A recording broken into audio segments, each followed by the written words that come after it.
that the darkness that was surrounding me on the outside, the lightning, the thunder, the wind, this torrential rain pouring out, was exactly how I was feeling inside. And I fell to the ground. When we wake up in the morning, our first thought is what I'm going to do. At the night, it's like, oh, okay, was I able to make money what I wanted to make?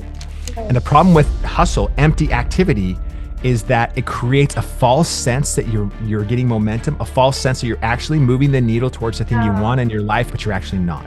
God can't steer a parked car. You can't steer a parked car. But if you're on that road and you're truly listening to the inspiration that you have, you'll notice there's going to be an exit that doesn't make sense with your head, but makes sense with your heart. And they wanted to fact check that in 100% of the cases. In other words, every single time, every belief that they fact checked that was disempowering was factually false. It wasn't even true. Think bigger than you're currently thinking, because the truth is, like, you're putting a ceiling on your potential and you're putting yourself in a box that doesn't necessarily need to be there. Hi everyone, welcome to another episode of No Filters, Just Founders. Today with me, I have a very special guest. His name is Eric Sorenson. He is the author of the book Commit First. He's a TEDx speaker. He has spoken at Funnel Hacking Live. He has worked with Fortune 500 companies, generated around 100 million revenue for them. Also, he has worked with lots and lots of multi-million businesses. We are going to talk more about him, about how if one wants to work with such companies, how they could also do that. And he has helped them grow and scale. He has won 2 CC award. He has also won 2 CCX award, and the list of his accolades just goes on and on and on. We are super pumped to have Eric on our show. Hi, Eric. How are you? I'm doing great. How are you? I'm doing superb, and it's really nice to have you on our show. When I was, digging deep into your journey and what you do and how you do, I was really impressed. I was like, oh my God, what has this man not achieved? So there are so many things we are going to talk about, and there are so many things I would personally like to ask you. But before that, there is one question that I ask all my guests, and that is, we know Eric as this guy who has achieved so many things in his 20 years of journey and everything. We see all these big things and big names on your social media. But according to you, who is Eric? Like, in your mind, who is Eric? To me, I'm just a normal person. I'm a father first. I have amazing children. I have a lot of passions, a lot of hobbies. One of the passions that I have, as you probably figured out by now, is I love to be able to extract human potential and help people rise to it. That is so much fun. It is like a joy of mine. It's something I've been doing for the last several years. But if you see me at the grocery store or in the city somewhere or walking around, I'm just me. It's funny because even though I've had this incredible career and it's continuing to getting more and more incredible, I don't know about you, but I still feel like I'm like that 25-year-old kid or 18-year-old kid, inside of me. And I still feel like I'm the exact same person, even though the things that I'm doing right now, that 18-year-old self would not even believe Yeah, that I yeah. was doing. And so, but I still feel inside that I'm kind of just that same person. So I'm just, I'm like you. The only difference between me and maybe somebody else is I might just be a couple of chapters ahead of somebody else. That's it. We all go through the same struggles or similar struggles. We all go through challenges. We're all built by the dark times in our lives. And then as you get older, you just simply have more of those, which hopefully turns you into a position where you can let it define you rather than let it destroy you. That's awesome. That's really awesome. And I've seen you, talk about your journey. When I guess you said somewhere that when you started as a 12-year-old boy selling donuts. And from there, you developed this entrepreneurial spirit. And from there, started working with started working for the donut company where you were selling to business people, and you developed the ability for business. So we can see your journey, where you started and how really big you got. But how do you define your journey? Like, how did it started for you, and what were the defining moments for you? I think it was when I was growing up with several older brothers. I had 5 siblings, 1 sister, and 4 brothers. And I was the second youngest. And so I think I kind of had to fight for my voice, fight to be heard. And I think part of that was what drove me to try to stand out a little bit. to try to feel like I Mhm. had a little bit of voice. So it's actually worse than what you said. I wasn't 20 years old. I was 12 years old. Yes, This was yes. back in the day where a 12-year-old could go business to business. And literally, it was only during the summer, but during the summer, for I think 3 summers of my life, starting at about 12 years old, this donut company would pick us up in a van, take us to the big city, which in my case was downtown Salt Lake City, Utah, and literally drop us off on several blocks. And I would go business to business selling donuts. And my pitch was this: it was, "Hi, would you like some nice, fresh, delicious, tasty donuts today?" That was my pitch. But I learned as a 12-year-old, it's not easy for a 12-year-old to go into a business, basically knocking on doors and saying, "Hey, I want to sell you some donuts." Yeah. And one of the things that it taught me, one, is work ethic at a young age. Two, I learned how to communicate with people, even though I'm sure I was terrible at it. But also, I started earning a little bit of money, which was kind of fun. I earned $1 per donut that I sold. So if I sold 15 dozen, I earned $15. And $15 a day for a 12-year-old back then was really good money. So I was like, great, I can, go to the gas station and buy whatever candy I want. And then it started there, and then I started working in food service, and I was a lifeguard, and I just had this drive for whatever reason inside of me to. I think it was really just trying to stand out, which I think is an okay thing to get you started. It's certainly not a good thing, when you're older and when you're trying to do things to stand out because you want to be heard or you want people to pay attention to you. I think over time, I think that's a bad thing. But at the beginning, it was great for me to be able to get started. Awesome. And you also talk about your like you when how you started in your marketing journey. Like I guess you took marketing and communications in your college, and then from there Yes. you got a job. And so, how was that journey, and how did it help you in your like entrepreneurial journey moving ahead? Yeah, when I started at the university, I honestly had no clue what I was doing. I didn't know who I wanted to become. I wasn't even thinking of being a business owner at the time. I just felt this drive inside of me, but it was completely undirected. I had no idea what direction I wanted to go. So I just did what everyone else did. I went to college and I started getting all my sort of general studies out of the way, from science to English to math, and had no idea. And then I had an opportunity to secure a job in college. Basically, I paid my way through college for the most part. My parents helped me a little bit in the beginning, but for the most part, it was on me. So I had to have a job. I had to work and go to college at the same time. And I started working at the local newspaper.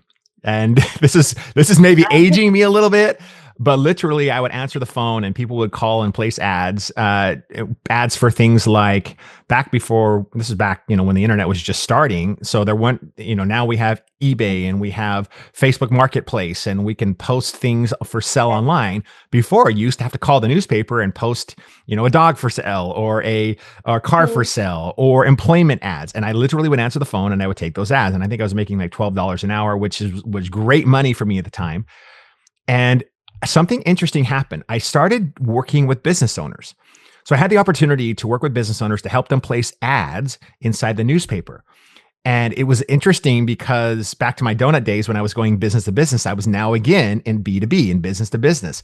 And so I would contact business owners in the local area where the newspaper served, and I would try to get them to place ads. And then I, of course, would help with the content of the advertising, the structure of the ads. We would give it to the design team. They would design the ads. And something kind of magical happened, something inside of me that I didn't expect.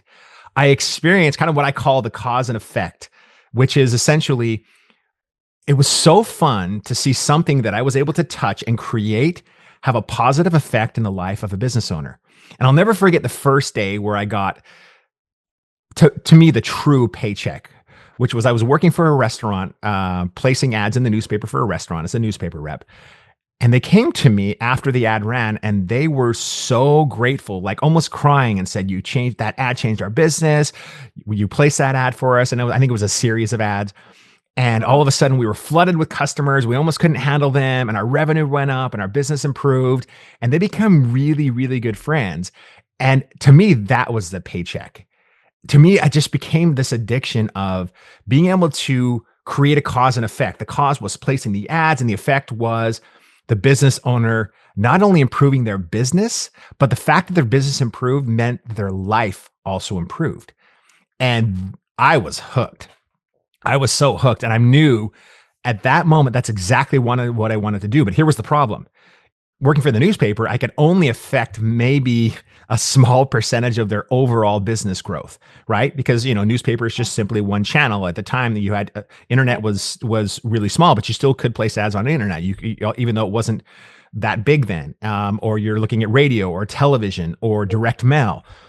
And so I started working with advertising agencies. And something struck me when I was working with ad agencies that thought this is the answer. Because an ad agency can create a campaign from the very beginning to the end and place it wherever it needs to go to be able to get the result for the client. And I realized, like, if I start an agency, I can now positively affect the business from almost 360 degrees, every angle of that business, and help create even more impact in the business owner's life versus just placing an ad in the newspaper. And so I was hooked, and I walked away from a pretty decent 9 to 5 paying job. This was, of course, over the course of 3 or 4 years. I walked away and I Mm. started my first ad agency. Awesome. That's really awesome. And like, how did you develop this passion that, okay, this is what I want to do? Of course, you got an idea, but then was it difficult? Was it very scary, like to start something of your own, like building your own agency and, trying something on your own? And how was that? Like, because I guess you were something 2021 when you started your agency, if I'm not wrong. When I started my agency, it was 2003, I believe it was. So how old you were back then, like in Oh 2003? yeah, early 20s. So it must be very difficult, right? Like with respect to like, because I am in my like kind of like I'm 24 right now, so just going to reach my mid 20s, and it was difficult when I started back in 2021 or 22 when I was trying to figure out everything on my own in this entrepreneurship in the business journey. How was it back for you? And at that time, even like I had this privilege of the screen of the laptop, so I didn't have to at least leave my home or my desk, but you must have to build everything from scratch, especially when it's an offline business. So how was that journey? It was super, super scary. But I would tell you right now, if you're in your early 20s and you don't have a family yet, you're not married, like that is the time to take a risk.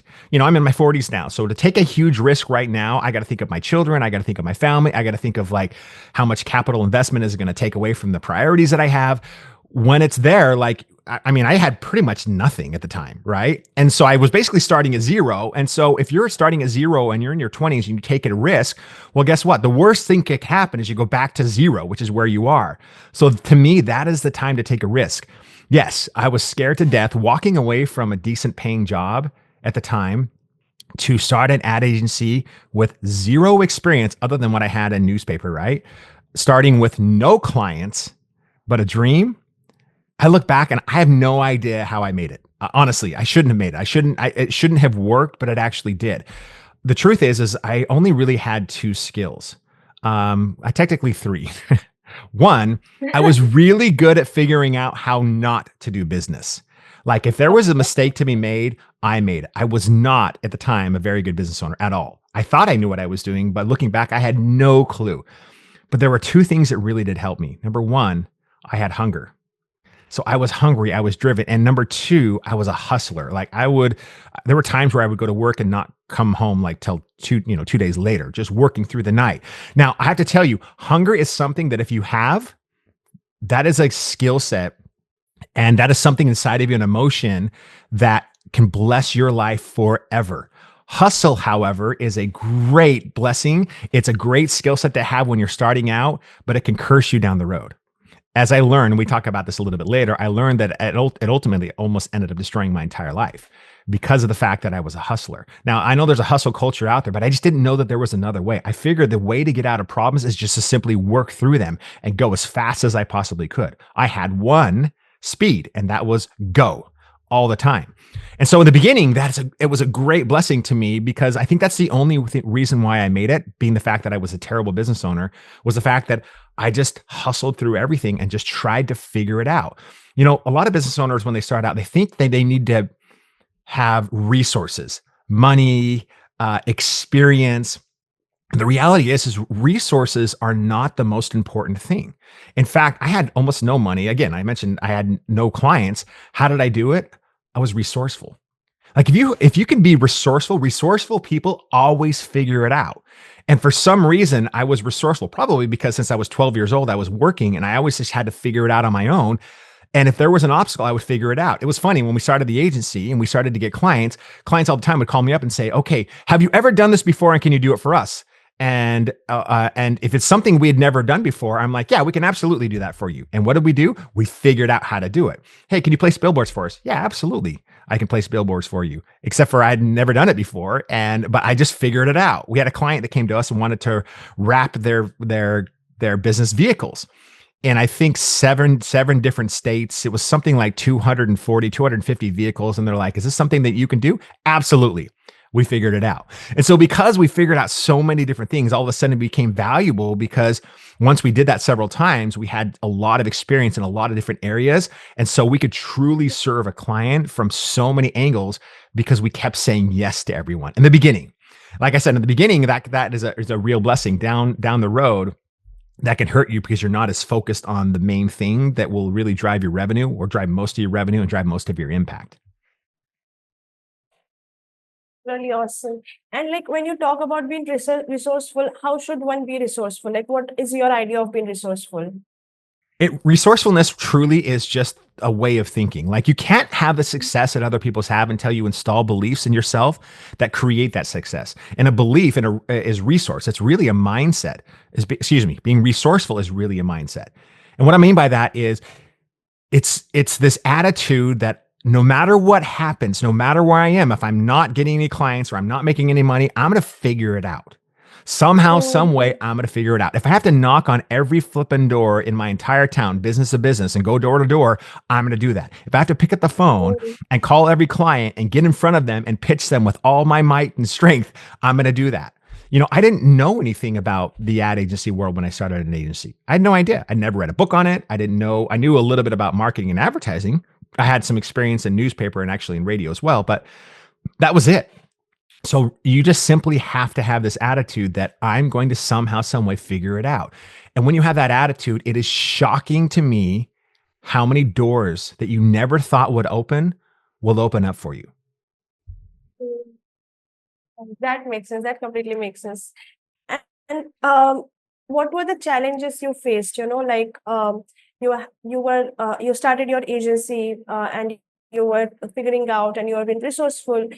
During that journey, what were the challenges you faced, and how did you overcome those challenges? Well, when you're starting out and you venture off into your own business, it's really just you. So you're the CEO of the company, you're the lead Yeah. salesperson, you're the creative director in my case, you're the janitor, like you're everything. And it's actually it's an interesting time. And then all of a sudden, you hire employees.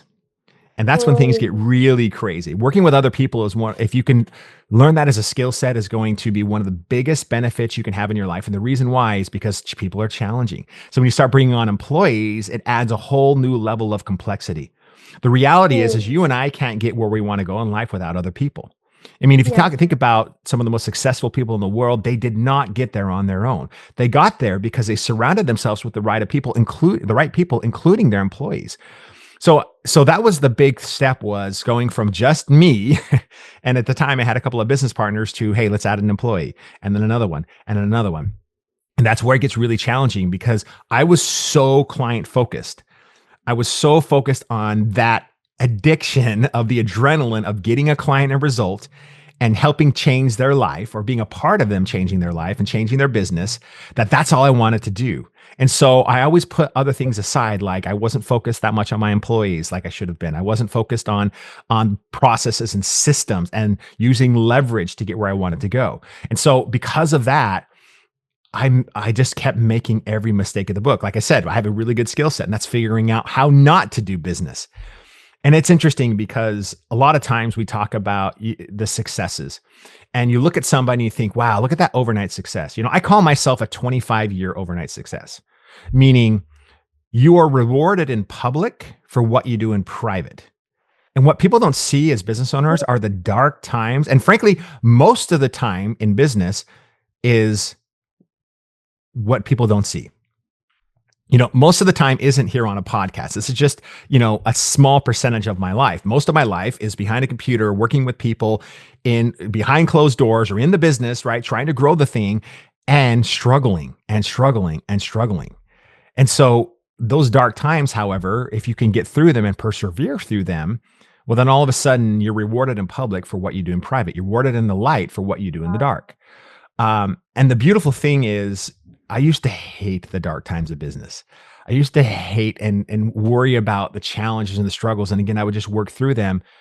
And there was so many times in my life where I realized that darkness truly is divine, meaning it's those dark times where you learn the lessons that you needed to learn in your life or in your business, and you're actually receptive to them in a way that you wouldn't be receptive to at any other time. For me, I'm so grateful for the dark times in my life. I'm so grateful for the challenges and the struggles because they really built me into the person that I am today. But the truth is you and we have a decision to make. And that is in those dark times, in those challenges, we can let it either define us or we can let it destroy us. In other words, we can quit. We can blame other people. We can be like, why is this happening to me? Why do I have to keep struggling through this? Or I can say, you know what? I'm going to let this be the next stepping stone to the next success. And when you choose to let those dark times define you, and then all of a sudden you realize, like, even years later, looking back, you wouldn't want to go through it again, but you would never, ever, ever wish it away. Exactly. I get that what you're saying. Completely makes sense. There were times in my life, like now when I look back, I'm like, how did I get through that time? I won't even wish that on anyone because it was so horrible. But Yes. right, but I'm so happy that it happened. Not happy, I would say, but a grateful, like feeling of blessing that I got out of it, and I built that ability and strength to get out of a situation like that. So I completely get what you're saying. I also would like to understand, and how real are the challenges for you? Like, like we can think about the challenges that happened in past, but we are continuously on daily basis going through challenges. How real are they for you? Like, what are the challenges you face on daily basis, even after growing your business to this huge level? And what are the challenges at that level? So to me, there's really in business and even in life, there's two different types of challenges. One are external, things that Hmm. are happening outside of you. And then there's the internal things that are Yeah. happening inside of you.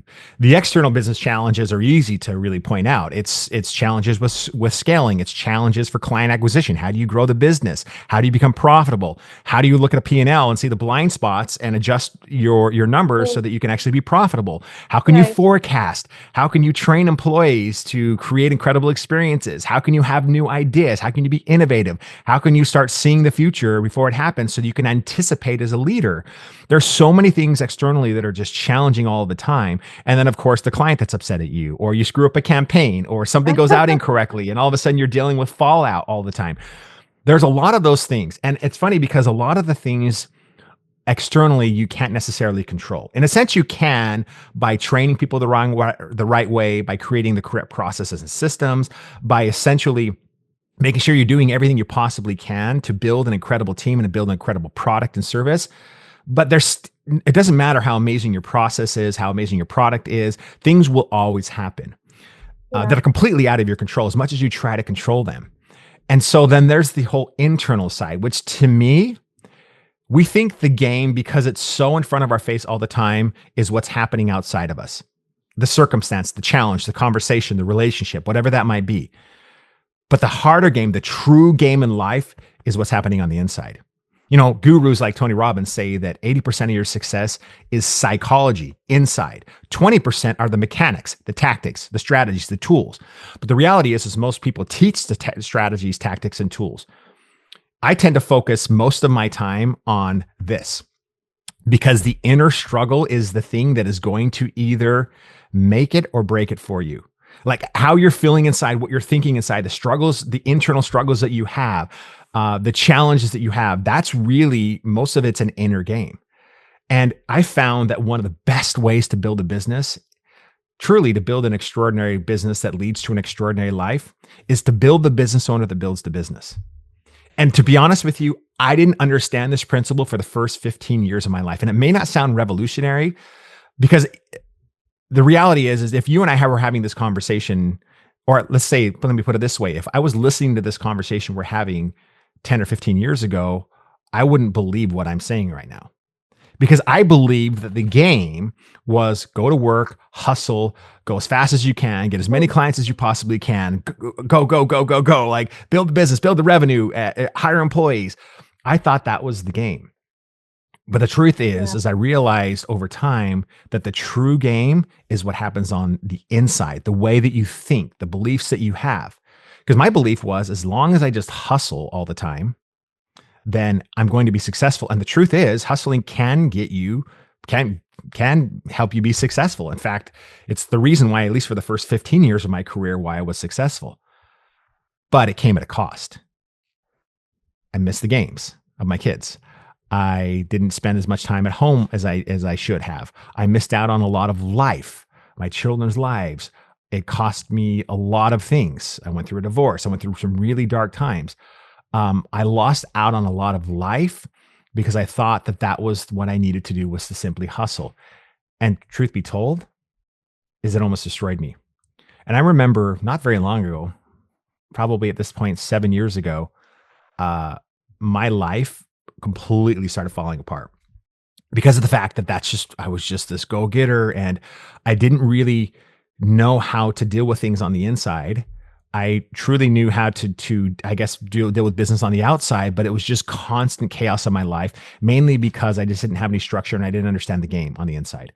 And I remember this really dark time that I was having, that everything was seemingly falling apart. It was the worst time of my life, and it didn't last for a few weeks. It lasted for months and months, and I was this kind of happy go lucky guy for the most part. And I didn't believe in depression. I thought, if somebody's depressed, hey, snap out of it. You got this. Just freaking smile and go. Let's go. For the first time in my life, I realized it was real. And for the first time in my life, I didn't even want to get out of bed. And there's a lot of factors that went into this. But over trying to figure this out, I realized like it was a really dark time. But one particular day, it was a really hard day. I was struggling so much. I remember I was in my house and on the outside, like there was thunder and lightning. This crazy storm was going on. And at the time I had horses. I had this ranch property, and I had some horses in the backyard, and they're freaking out because the storm is crazy. The wind is blowing like 60 miles an hour, lightning everywhere, and just pouring rain. And I had to run outside to take care of the horses, to tie them up more because they were just going crazy. And so I ran outside and I took care of that, and I'm soaking wet and I'm going back to the house. And as I was walking to the house, I was going into the wind. And I don't know if you've ever been in a really strong wind where you literally have to bend your body forward to be able to stand up straight because you're going into the wind. It was that strong. I probably could have let go and it would have just helped. It kept me up. Oh, Lightning, thunder around. And unfortunately, it was that time where it was this really interesting picture in my mind that I realized that the darkness that was surrounding me on the outside, the lightning, the thunder, the wind, this torrential rain pouring out, was exactly how I was feeling inside. And I fell to the ground. And to be honest with you, I didn't really want to take another step. I was like, hey, if I get hit by lightning, great. It was a really, really dark time. And it was at that day that something happened, the darkest moment of my life. Something happened that I'll never forget. I read a quote that changed the entire course of my life. And it said this, that the scariest day of your life is the day you die when the person you are meets the person you could have become.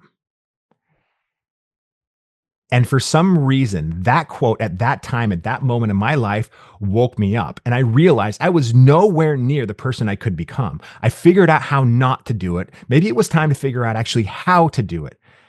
And I had committed to myself that the day I die, the person I am will be the person I could have become. And interestingly enough, it was during that dark time that I started feeling, you need to do something else with your career. Yes, keep building the agency. That's great. But you need to start speaking. You need to start trying to create transformation in other people so that they can have an incredible life. And to be honest with you, I was just trying to get out of my own pain. And over the course of 2 or 3 years, my entire life changed. I hadn't read a book in 15, 16 years. For the very first time, I didn't know where to go, how to do this. I picked up a book for the first time since college, literally. And I read it, and then another one, and another one. And I started reading a book a week for, oh boy, to this day. I mean, I read at least 2 hours, well, at least an hour a day, of some book. And generally, reading for me means on Audible now. But I picked up a book and then another and another, and I read hundreds of books. I started attending like live events and masterminds and seminars, which I hated those types of things before this. I met this guy named Tony Robbins, and I went to all of, I think, 9 of his events in 1 year. And I just like couldn't get enough of it because literally I was just trying to grasp at straws, trying to get out of the pain. And that's when I realized that, like, I truly believe that business is a calling. Whether or not you believe that's God or the universe, it doesn't, really matter. I'm not here to tell you what to believe, but I just felt this calling that I needed to start speaking, but I had no idea how to do it and felt completely inadequate. And it was that moment of the dark time that led me to where I am today, that led me to learn what I needed to learn, to teach the things I'm teaching right now. It's funny because my life right now, not to give you the end of the chapter, but I no longer hustle. I no longer need to hustle. My business keeps growing and I don't really have to work that many hours. I do because I want to, but I don't have to. I don't necessarily, I have the hunger, but I know the strategies, the tactics, the tools, and I teach them to other people. I know how to build and scale a business. I know how to look at a business and improve it significantly quickly. And all these little things you see on the end here have been a product of that dark moment 7 years ago, I think it was 2018. And it changed my entire life. And now I have the blessing of being able to help create transformation in other people through speaking, through masterminds, through live events, coaching. It is so addicting and it's so fun. But it wouldn't have happened had I not gone through that dark time. Yeah, thank you so much actually for sharing this, because I can see that how it impacted you as a person, like the way you speak about it and the way it drives you now. I know you are a spiritual person. How did spirituality help you come across these challenges, like overcome these challenges? And because you talk a lot about your like inner self, like the inner challenges, and Yes. your talk with your inner person.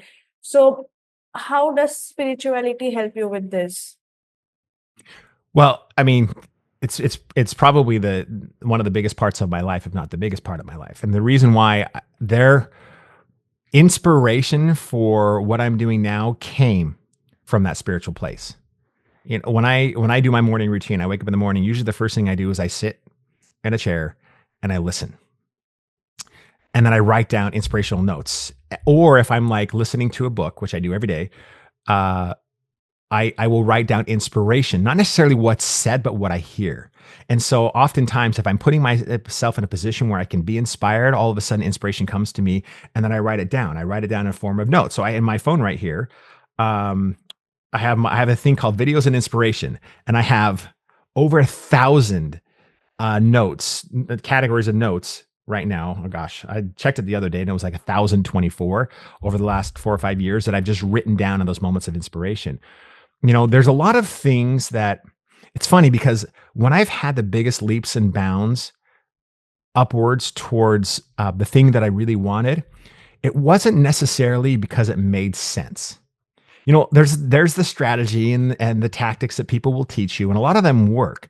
But I Yeah. found that the biggest leaps in my journey have been when something didn't make sense on paper or didn't make sense in my head, but somehow, some way it made sense in my heart. I felt it. Every single time when I took a leap forward on that feeling, it Yeah. took me to places that I couldn't have done on my own. I'm not that smart. I'm really not. I couldn't have done that on my own. And to me, that's really sort of a testament of listening to your gut. In fact, there's a sentence that no one ever says, and that's this: I wish I would have never trusted my gut. No one ever says that, right? So if you not if you kind of have to be in a position where you're marching towards something, where you have a goal, or you're really clear about who you want to become or where you want to go, or the thing that you want and you're going after it. You sort of have to be anchored in that first, and you have to be marching towards that. And it is amazing when you're doing that, all of a sudden you start getting on that road. And a lot of times, if you're listening to inspiration, if you're listening to the spiritual side of your life, it's not necessarily the road that gets you to your destination. It's an exit. For example, writing the book, Commit First, is an exit. I'm writing a book right now called Belief Breaking. That was an exit. That wasn't planned. The masterminds that I'm doing, that was an exit. The speaking that I was doing was not part of the plan. My plan was build an ad agency and keep going. It was an exit. And I ended up a year ago from February. So it's been a little over a year selling my ad agency. And I exited for one reason, because I'm going all in on speaking and coaching and hopefully creating transformation to wake up men and women to who they are and help them rise to their potential. Again, an exit. That was not the destination. So you have to be moving. God can't steer a parked car. You can't steer a parked car. It won't go anywhere. It'll just stay there. But if you're on that road and you're truly listening to the inspiration that you have, you'll notice there's going to be an exit that doesn't make sense with your head, but makes sense with your heart. Trust your gut every time that happens. And yeah, I know, like, no one says this, I shouldn't have followed my gut, but has it ever happened for you, like it has gone wrong somewhere, like not your gut, but like, oh man, I shouldn't have taken this decision. Has it ever happened for you? So a lot of times when I trusted my gut, it didn't work out early on. Like it felt like, oh shoot, I might have made the wrong decision, but then all of a sudden it does. There have been a lot of times where I've made decisions where, yes, that it ended up being the wrong thing. But the cool thing about that is you can make an adjustment. I've heard it said that great business leaders, great business people, great decision makers don't make right decisions. They make decisions right. That's right. Yeah. Meaning it is so much better for you to actually make a decision and go a direction and then adjust if you need to, than to Mm. hesitate and not make the decision. Because if you don't make the decision, guess what? You're going nowhere. You're in a parked car, period, end of story. So people always ask me, like, I don't know what to do with my life, especially young people, or I don't know what to do with my life. I don't know what direction to go. And I'm like, make a decision. If people come to me and I say, well, I could do this or I could do that, I'm just going to say the one thing: which one lights you up more? Which one lights you up? Like that's one of the greatest filters I've ever heard. It sounds really simple, but the truth is, if it lights you up, it's probably more likely within your calling, within your purpose, within your mission, and frankly, within the talents and skill sets that you have, versus something that doesn't necessarily light you up as much. And the truth is even if you go that direction and you find out a few steps down that it's the wrong direction, well, guess what? Number one, at least you know. Number two, you can easily adjust. Yeah. You can adjust any decision down the road and you can learn the lesson you needed to learn from the wrong path. Right. Yeah, that makes sense. Because it happens sometimes, having that level of patience to, make a decision right is what sets one apart from, like other people. But yeah, Yes. right. So it does make sense.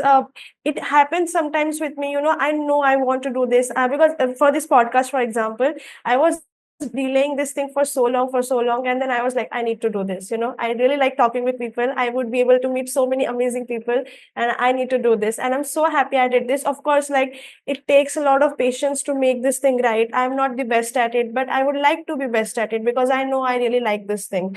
So having that, like following your gut, it is difficult, but it is necessary, I would say. That makes sense. Absolutely. Without a doubt. For sure. I would like to understand more about, you talk about impact a lot, serving people, serving your clients, and majorly, you said, your biggest paycheck was when somebody told the kind of impact you were able to create for their business. I would like to ask you, since you live this impact-driven life, how do you plan your day, your week, your month, your year, and your entire life around this? Like, how does, because when we wake up in the morning, our first thought is what I'm going to do and all those kind of things. And throughout the day, whatever happens at the night, it's like, oh, okay, was I able to achieve what I wanted to achieve today, or was I not able to achieve? And for a lot of people, including me, it's kind of more like, was I able to make money what I wanted to make? It always revolves around, because money is the factor that leads you to live a great life, to provide for your family, take care of your family. So those thoughts just creep you at night. I wanted to understand, when we think about impact, not money but impact, how do you plan your day and entire life around it? So it's interesting you mentioned that, because I mentioned something on my social media this morning that I posted, that if you don't design your day someone will design it for you. Yeah. If you want to Yeah. know what somebody if you want to really know what somebody truly cares about, look at their calendar. Really, your calendar is your priorities. And I think it starts with this. Part of the reason why people don't know how to structure their day or their week is because they have no idea exactly what they want. They're not clear. Mm. It's funny because even talking to business owners, and you think that business owners, I've worked with thousands of businesses or big businesses, small business over the years. I would say that probably 90% plus of them, which means if you're listening to my voice, you're probably in the same category. They're not clear about what they want. I get it. You're clear about what you want in the sense that you want to be happy, you want to make money, you want to maybe make an impact. That's not clarity, by the way. Clarity is knowing exactly what you want. For example, in my life, I know exactly how much revenue I want to make this year. I know exactly what my priorities are. I know exactly what the type of impact that I want to make and how to measure it. Like better or bigger or more is not clarity. I want to make more money. Okay, well, if you make $1 more this year than you did last year, you made more money. That's not clarity. So when you are anchored on a mission and a purpose and you know exactly who you are and exactly where you want to go, the coolest thing ever is you know what to say no to. Because you know what most people's calendars are filled with? Other people's priorities. You know Yeah. what your inbox is? Your inbox is simply a list of other people's priorities on you, not yours. And so the problem is if you don't actually start crafting your day, your week, your month, your year, and anchored by who you are, your North Star, and what you want to become, well, all of a sudden you're going to say yes to everyone else's priorities, and the world will craft your life, not you. It's funny because I've rarely met a person that has ever crafted their own life, meaning literally created their own life. This is the life I want to have. This is the life I want to lead, and I'm going to go after it. Usually it's you wake up in the morning, you have coffee or whatever, you start checking your emails, you start checking your social media, you go to work, you work on a project, you check your emails again, 48 times throughout the day. Here's the coolest thing. I don't ever check my emails anymore. I have an executive assistant that does all that for me. Occasionally she'll say, go to your email, and she puts like certain ones that I need to check, but I don't even do that. She responds to them. She takes care of all those things. It is like, oh my gosh, it's changing my life. It's amazing. So that's the first thing, is get really clear about exactly what you want. And I would say, look at where you want to be 5 years, 10 years from now, not by the end of the year. Because if you're anchored in like a short amount of time period, you're going to be reducing yourself to tactics, short-term tactics that probably won't work. But if you have a clear vision for who you want to be in 10 years, that's powerful. And let me give you an example of this. And I don't know how much time we have, but I had a coach that told me a story that really just changed the way that I look at things. He was struggling with this very thing. He was struggling with being clear about exactly what he wanted to go. And everything he was trying and wasn't working well. And he kept hitting these obstacles. And he was explaining to his coach that I can't get past this revenue. I can't get past this problem. I'm not where I want to be. And the coach listened for a while. And after a while of him talking, his coach said to him, I know what the problem is. And he said, great, what's the problem? He said, problem is you're making all the decisions. And he said, I don't understand. I'm the business owner. Of course I'm making all the decisions. No, you don't understand. The problem is you are making all the decisions. And he's like, help me understand. He said, I'll tell you what. Why don't we meet on Friday? Why don't you go home for a couple of days? And I want you to think in terms of what could I accomplish in 5 years if I could not fail? And I want you to write out the perfect day 5 years from now. When do you wake up? What does your house look like? What car are you driving to work? What do your clients look like? How much money would you have in your bank account? Describe your ideal day without limitations, your dream day, as if whatever it is will actually happen in as much detail as you can describe today, and put it on paper. He's like, great, perfect. So he goes home, he takes this seriously, he does the task, comes back to his coach and says, okay, I'm ready. Coach reads it, and it's very detailed. I wake up, I'm in this car. This is what I smell. This is what it looks like. This is how much I have money I have in the bank account. This is how many clients I have. This is the impact I'm making. These are the stages in my case that I'm speaking on. And he reads this day in the life of this person 5 years from now. And he looked at him and he said, that's the person that needs to make the decisions, not you. One of the problems with goals is when we set a goal, we ask the question, how can I accomplish this goal? Asking how to accomplish your goal is like asking somebody who's never climbed Mount Everest, how can I climb Mount Everest? You're trying to get advice for yourself on how to do something you've never done before. You're the worst person to ask. And the problem with asking how is the fact that we set a goal, we ask how, and then we rely on our own willpower to try to accomplish a goal. And most of the time, we never do it. New Year's resolutions are the worst way to accomplish a goal. Why? Because 93% of Americans break their New Year's resolutions by week 3 because of the fact that they are asking the wrong questions. So, to really answer your question, how I structure my day, like if you win the morning, I truly believe you win the day. To me, in the morning is one of the best times to create momentum throughout the day. And you can either play offense or defense. Here's the problem with if you're just playing defense all day long, you can't score any points. You'll never win a game on defense alone. And the challenge is most people get up and all of a sudden the first thing they do is start looking at the distractions. Oh, by the way, Yeah. 2025 outcomes. Like I look at my goals 3 times a day, my clarity goals, I know exactly what they are, the outcomes that I want to have happen 3 times a day. So I have them on my phone so I can look at them. So they wake up and they start playing defense. They start looking at distractions. And there's been a lot of neuroscience on this that when you start looking at your phone, looking at your emails, you're literally wiring your brain for distractions. And then that tends to carry momentum throughout the day. And you continually are becoming distracted. Like our curse of today, like attention is the new currency. Our curse of today is distractions. Yeah. And so when you get up in the morning and all of a sudden you start wiring for distractions, and then it carries throughout your day and it's harder to focus, it's harder to accomplish things. So the first thing I say is do not look at your phone for at least an hour or your emails when you wake up. So what I like to do, I like to wake up, I like to sit in a moment of silence, whether it be 20 minutes or 30 minutes or an hour. Then I go to the gym and I work out. Dr. Wendy Suzuki, she has a TED talk on this. She said the most transformational thing you can do for your brain, not even your body, your brain, is exercise. I'm Mm. telling you right now that exercise for me is all about energy to do the things that I want to accomplish. And so I get my mind right in the morning spiritually, then I get my body right, and it just carries that momentum. And then I can start looking at my phone a little bit. You kind of want to schedule your distractions. There's nothing wrong with looking at your phone. There's something wrong with looking at your phone Mm. 38 times a day and scrolling through Yeah. TikTok. If you want to Yeah. do that, schedule a time and do that. Schedule your distractions, and then it's actually no longer a distraction because you scheduled it. I love So, that. so instead, what I try to do is play offense. You start playing offense in the morning, pretty soon you're no longer playing defense throughout the day. And you'll notice that your days, you'll start playing offense. And now you're being proactive towards the things that you want to accomplish. Scheduling your Mm. distractions doesn't really deter from that. So that's one way you can craft your day. And the other thing too is if you have more than 3 priorities, you have none. So if you know who you want to be in 5 years, you need to look at the 3 things that if you do, like what would need to be true? What would be a daily habit that if you did it every day would get you to that goal, get you to that ideal 5 years from now, and start doing that every day.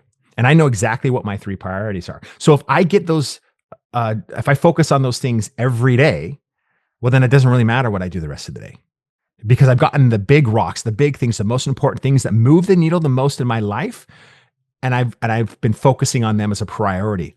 And then all the other little things, little distractions and little things that really don't make a difference, either I try to eliminate them or I try to delegate them to somebody else.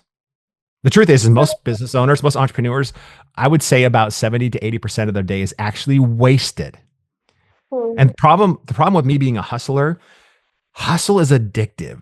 It really is an addiction in the sense that the problem with hustle is most of your hustle is what I call empty activity. You're moving, you're doing things, but by the end of the day, you realize you were doing things all day long, but didn't actually get anything done. And Right. the problem with a hustle, empty activity, is that it creates a false sense that you're getting momentum, a false sense that you're actually moving the needle towards the thing you Yeah. want in your life and your business, but you're actually not. In Right. other words, directed action anchored on the outcome that you want to have happen in your life, that's powerful. But most people spend 20% or less of their time on things that actually move the needle in their business towards the thing they want, or in their life for that matter. So you can literally, if you did it right, you could literally eliminate 80% of the things you're doing and not change your result at all. In fact, you probably improve because at least you're then focused on the 20% of things. My goal is to focus on the things that truly matter, that are within my realm of responsibility, that light me up, that move the needle towards the thing I want the most, and then do everything I can to eliminate everything else. Meaning assign it to somebody else or leverage a technology or toss it completely because it doesn't actually matter. Beautiful. When you say that if you have more than 3 priorities, it's not going to work out. how do you define the priorities? Like, are these personal priorities or work priorities? Like, how one should, because having just three priorities in my mind, it feels like, of course, I have certain priorities, but like you have so many, like I have to do this, my family, my friends, my this, my that. So how would you define priorities, and what are your three priorities if you would be comfortable sharing? Yeah. So if think about it this way, I have three major priorities in business, and then I have three Hmm. in my personal life and my spiritual life. So I like to look at business. I like to look at relationships and then family. Really, those, and then your spiritual life. So those are really the four things. Um, so for me, like in business, I'm a speaker now, right? And I create masterminds and live events. So part of that is building an audience. So something that I love doing and lights me up is to speak as much as I can. And part of that is creating daily influence. That's why you say you see my videos, why I produce a video every day, Yeah. which by the way was really hard when I started. Now it's super easy. I probably spend, and I have a team that posts them for me, so I don't have to do any of that side of things. But to produce a video, I may spend 3 hours a month creating a video a day, which for most people would take 3 hours to create 4 or 5 videos. Hmm. Now, that's because I've been doing it a while, but the reality is it's actually not that difficult to do that. So create daily influence. And I like to engage with people in that daily influence. That's the other thing. Number two is get on stages or create stages. So I have my own Hmm. stages that I create, that I organize, my own masterminds, things like that. I have my next one coming up in Fort Worth, or Ignite Your Fire Live, which is something that I do virtually every month. IgniteYourFireLive.com if you want to check out when the next one is. They're usually towards the end of the month, where I create my own stage. So, and for example, this weekend I'm flying to Indianapolis. I have 5 speeches this weekend, and then I'm flying to Boise, Idaho, and then I kind of go on from there. And so it wasn't that way in the beginning. I had to start, but just because I've been speaking a lot and then I get asked to speak here or there, well, all of a sudden it sort of fills up my calendar, and then I have to be careful about how much I'm actually doing. So that's the second thing, is speaking on stages. And the Hmm. third thing is really focusing on freedom. Like freedom is my core value. In other words, I don't ever want to have to do anything. I want to get to do everything, which is I know it's one word difference, but it's a very different thing. Like I don't have to speak, I get to speak. I'm in a position where once you build up enough revenue and you have, money in the bank and those types of things, you now can have freedom as a core value. So I do things that expand my freedom, which means that if I'm doing a task more than once, I don't do it anymore. I assign it to somebody else, my executive assistant or my team. Does that make sense? Or I take everything off my plate that doesn't light me up. My Hmm. time management is really energy management. And if it's not leading to freedom, I don't do that. So to Hmm. me, like I look at my week and I'm like, what lights me up? And I'm going to do more of that because that's within my talents, my skills, my mission, my purpose. And then what drains my life, I assign to other people, because things that drain my life light up other people's lives, because it's just different things. That's why I always talk about how procrastination is such a gift. It's an incredible blessing. And the reason why procrastination is a blessing, we feel guilty for, procrastinating things. But if you really look at the things you're actually procrastinating, you realize that it's not something that lights you up, which means it's probably not your talent, your skill within your purpose. It doesn't mean it doesn't need to be done, but it definitely means that it shouldn't be done by you. So procrastination now becomes a massive gift because it's a great filter telling you what you should not be doing, This is or find amazing. someone else to do it. This is truly amazing. I mean, I because I always look at procrastination as like it's a guilt for me, like I should have done this, but I didn't do that. I should have done this, but I didn't do that. And just the perspective shift is amazing. Sorry, go on. I didn't want to interrupt you. Well, I mean, if I have some project that I want to do, or task, or some portion of a task that I want to accomplish, and I start approaching it, and I'm like, oh my gosh, I don't want to do this. It's probably not within my skill set. So I don't worry about procrastination anymore, because now I actually, instead of feeling guilty on the back end, I do it on the front end. Meaning when I approach it and I get that resistance, like, I don't want to do this thing because it's what a grind this is going to be. I immediately say, okay, great. Who in my team does it go to? Uh, Or what technology can I leverage to do this thing? Or what vendor can I use to push this off to them? And then all I then do is I direct the activity to someone else. That for someone else, they're really good at it. It is their mission. It is their purpose. Dr. Benjamin Hardy and 10x is easier than 2x talks about the 80-20 rule, the Pareto principle, which is applicable in so many areas. But one of it is productivity. Hmm. His thought is 20% of the things you're doing actually light you up, move the needle, actually make a difference in your business, and 80% Yeah, really does not.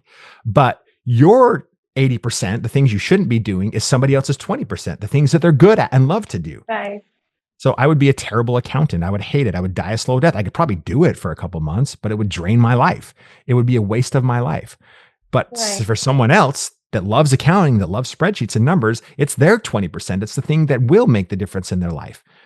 Steve Jobs would have been a waste of his creativity for him to be an accountant because he's a visionary.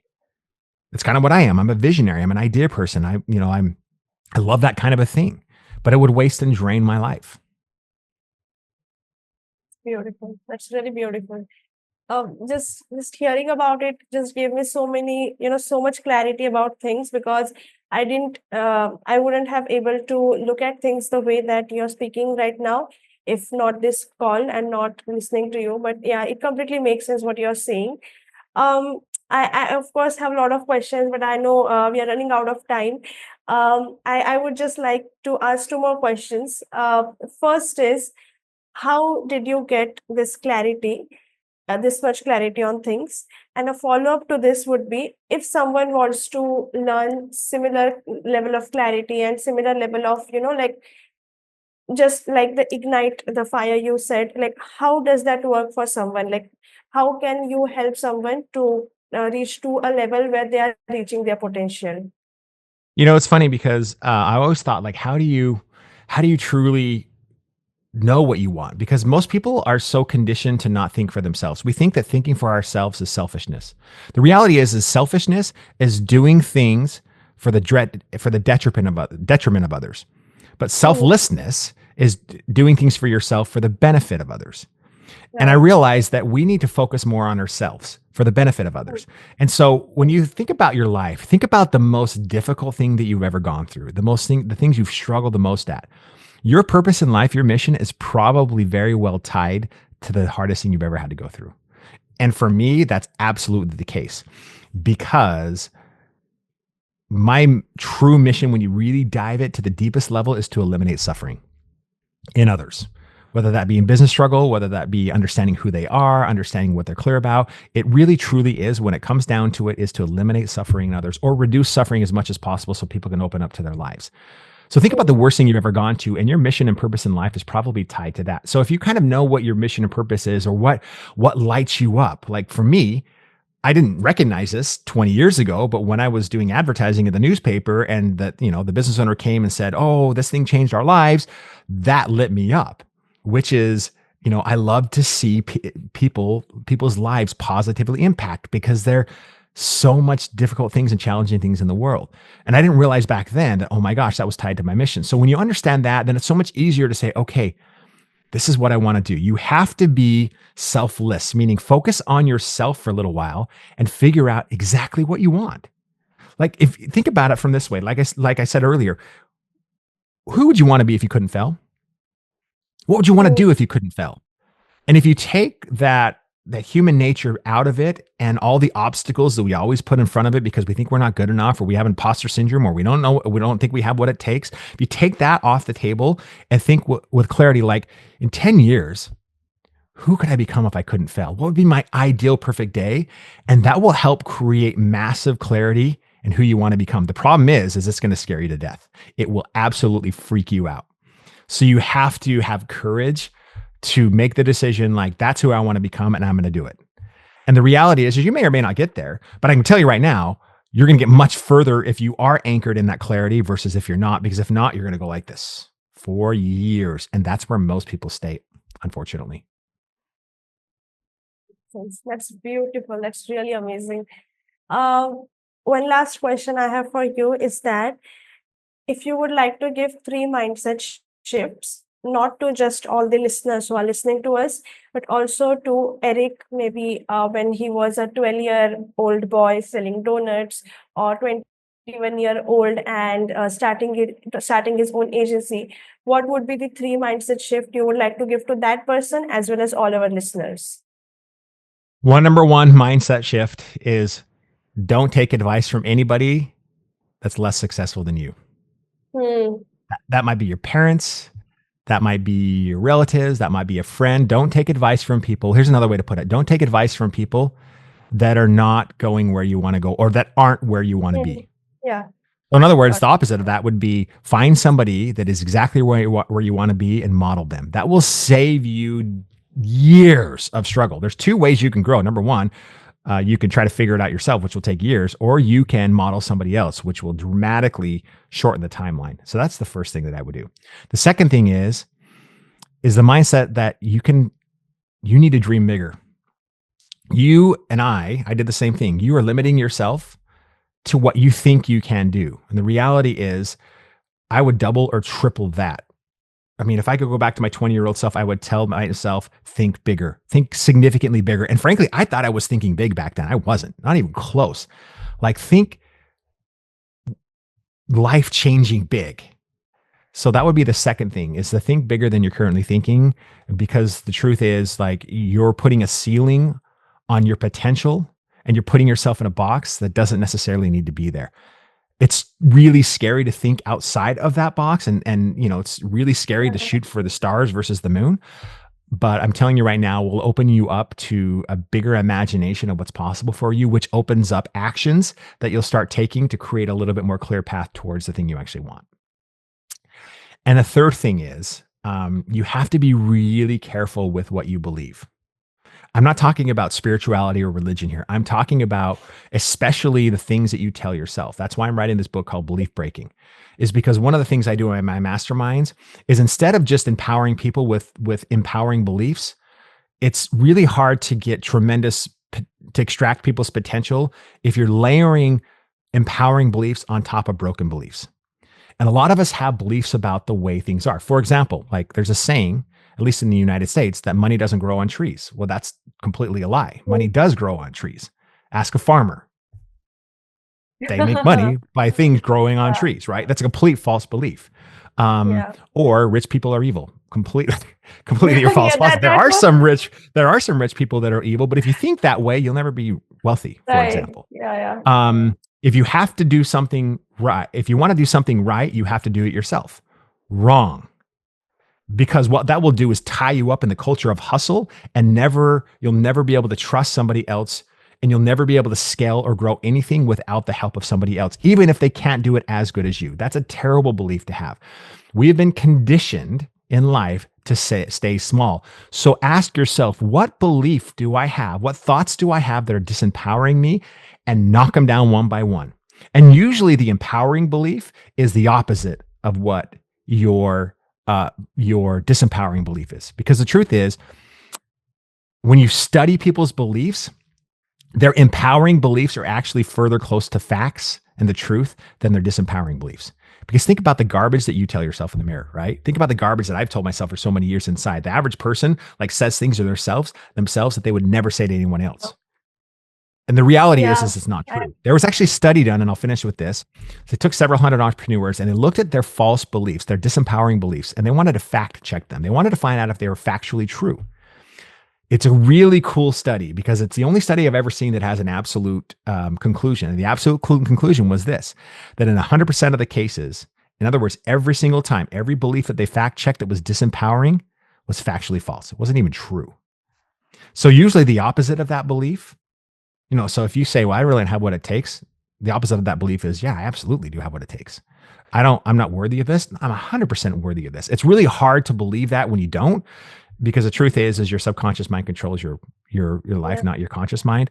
trying But to if you protect. can change and rewire your beliefs into things that will empower you versus disempower you, break those disempowering beliefs, it will bless you forever. It's powerful. That's really powerful. I must say, like, I personally also go through all these kind of things. And of course, you keep on telling yourself with the imposter syndrome and with everything. But it's very scary to tell yourself you can do this, or, for example, you're worthy of this, because it feels like, am I really? You always keep on questioning yourself. But it's scary, it's uncomfortable, but I guess that's where you break the ceiling and grow as a person. So yeah, that Yes. completely makes sense. Yes. It was really amazing to have you, Eric. Like, I would say this is one of my best podcasts where I was not just for the listeners, but me personally, I learned so many things. I'm so glad. And I personally like that one line, you said about distractions. Schedule your distractions, right? Yes. Schedule. I'm going to write that on a t-shirt because that's amazing. I'm going to do that. But yeah, thank you so much, Eric, for doing this podcast, for being an awesome guest. And thank you so much for your time. We really appreciate it. And I would love to host you again. I hope you enjoyed your Sounds time great. here. I did. Thank you. Thank you so See ya. much.